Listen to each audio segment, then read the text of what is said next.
ทุกนาทีฉันปวดร้าวและทรมานเพราะการเฝ้ารอ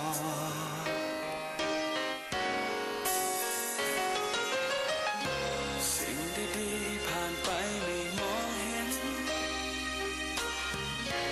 กลับจะเป็นจะตายก็เพราะเธอรู้ว่าเธอคือความหมายแต่รู้มาตอนเกือบจะแสนเกินไปกว่านี้ไม่คิดเลยว่าจะรักเธอจะรักเธอจะรักขนาดนี้รู้แล้วเวลาไม่มีเธอมันว่างเปล่า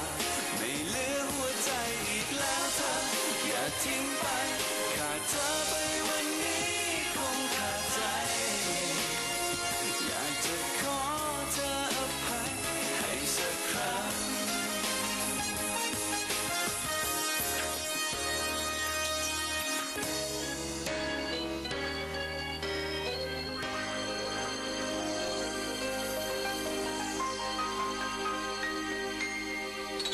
แผ่นอนามัยรอริเอะเดลี่รีแลกซ์และเดลี่แอคทีฟ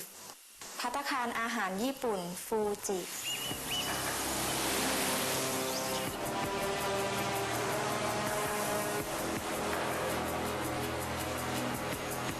วันขึ้นก็เดินทางตั้งนานแล้วยังไม่ถึงอีกอ่ะมันไกลนะคะลานคุณเมื่อยจะย่าอีกแล้วอ่ะ ผมบอกว่าคุณไม่ต้องมาก็ไม่เชื่อ คุณอยากมากับกันไหมคะ ไม่ไกลแล้วพ้นสะพานนี้ไปก็ถึงแล้ว โหยถ้าตกลงไปมีหวังตายแน่ๆเลย คุณรู้หรือเปล่า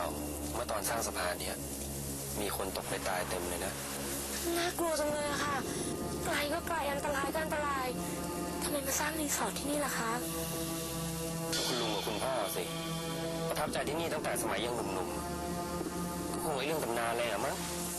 ทำงานอะไรเหรอคะ ก็ตำนานทะเลสาบสีเลือดสิ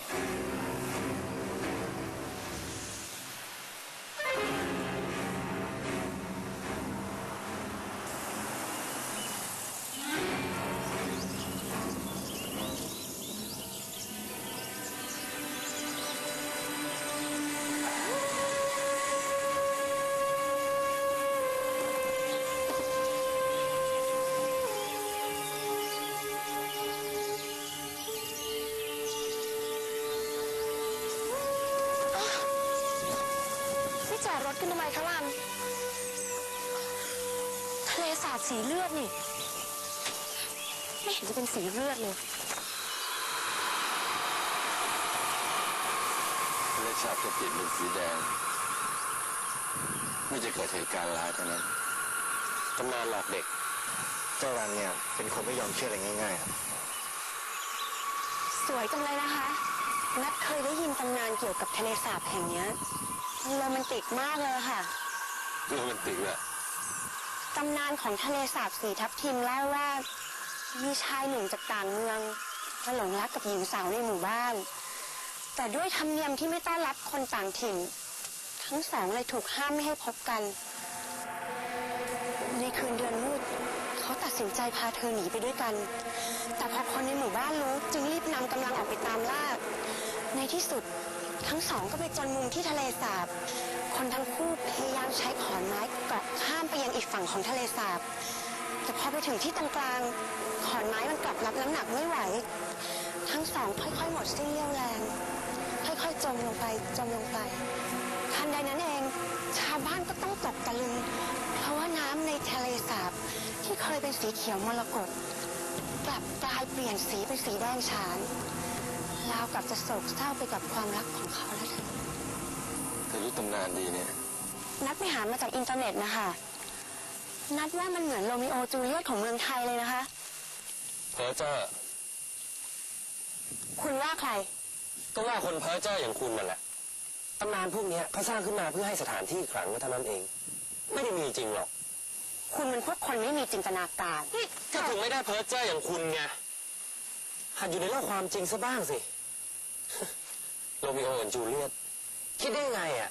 น้ำเน่าจริงๆเลย นี่คุณมัน ช่างเจ้าอะไรมันเถอะคนไม่เชื่อเนี่ย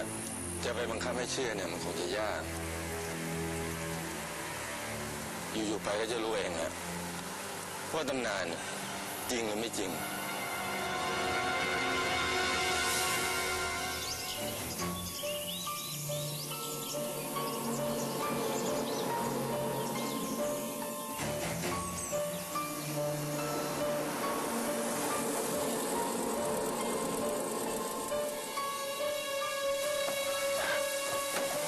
สวัสดีครับ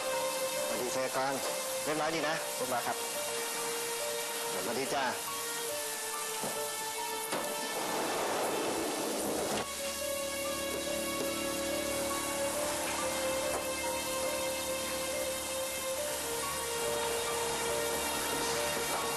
ไม่ต้อง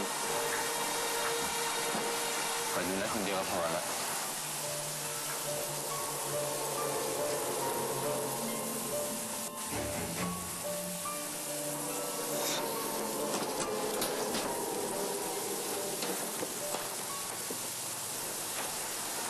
โอ้โห อากาศดีจังเลยค่ะรันไม่เห็นหนาวอย่างที่คิดเลยอะ สวัสดีครับทุกคน ผมชื่อชัยกร เป็นผู้จัดการรีสอร์ทที่นี่ครับ ที่ที่พวกคุณจะพักอ่ะไม่ใช่สวนรีสอร์ทนะครับ แต่เป็นบ้านพักที่ปลูกหญ้าอยู่ทางด้านหลัง รับเซกันครับพักก่อนไหม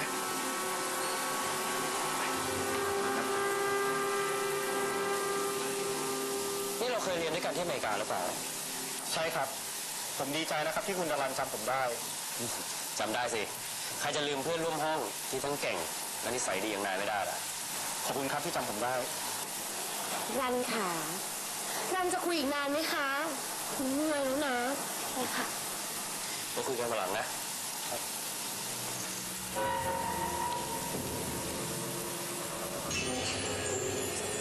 ไม่เป็นไรครับคุณนัชชา เดี๋ยวผมจะให้เด็กขนของขึ้นไปบนห้อง คุณรู้จักฉันด้วยเหรอคะ ผมมีรายชื่อแขกทุกคนรวมทั้งการเดินทางไว้ล่วงหน้าครับ คุณมากับคุณท่าน ผมก็เลยเดาว่าคุณคือคุณนัชชาผู้ดูแลท่านครับ เก่งสมกับเป็นยอดผู้จัดการจริงๆเลยนะคะ ไม่ขนาดนั้นหรอกครับ มาครับผมช่วยถือ ขอบคุณค่ะ เชิญครับ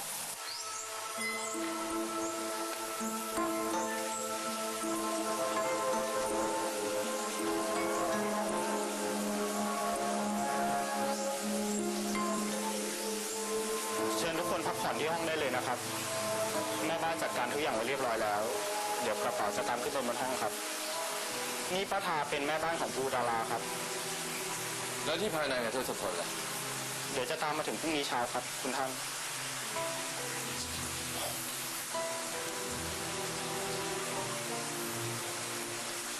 เชิญครับคุณนัชชา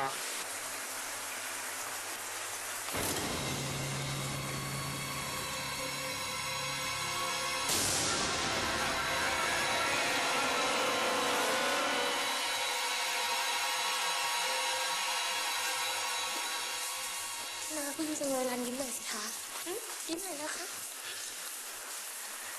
หวังว่าคงไม่ทำให้คุณลุงหัวใจวายก่อนเวลาอันควรนะ ขอบคุณ แต่ฉันว่าคุณไม่ต้องเป็นห่วงคุณลุงคุณหรอกนะ ห่วงแต่ตัวคุณเองเถอะหนุ่มๆอย่างคุณก็หัวใจวายได้เหมือนกันนะคะ ไม่รู้จักบรรยักบรรยังทำเป็นโวยวายจะนอนคนละห้อง พอกลางคืนก็มานอนห้องเดียวกันอยู่ดี พูดอะไรระวังคำพูดบ้างสิ ทำไมฉันต้องระวัง ก็ฉันพูดเรื่องจริงนี่ค่ะ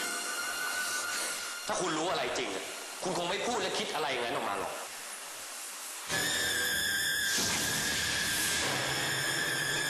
เป็นไงอึ้งไปเลยละสิ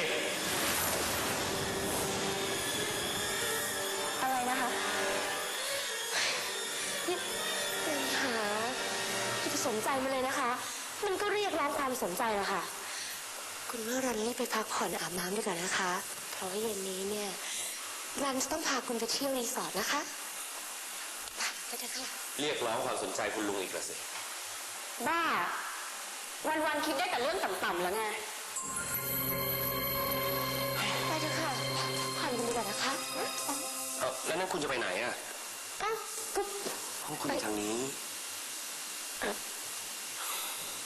โทษค่ะ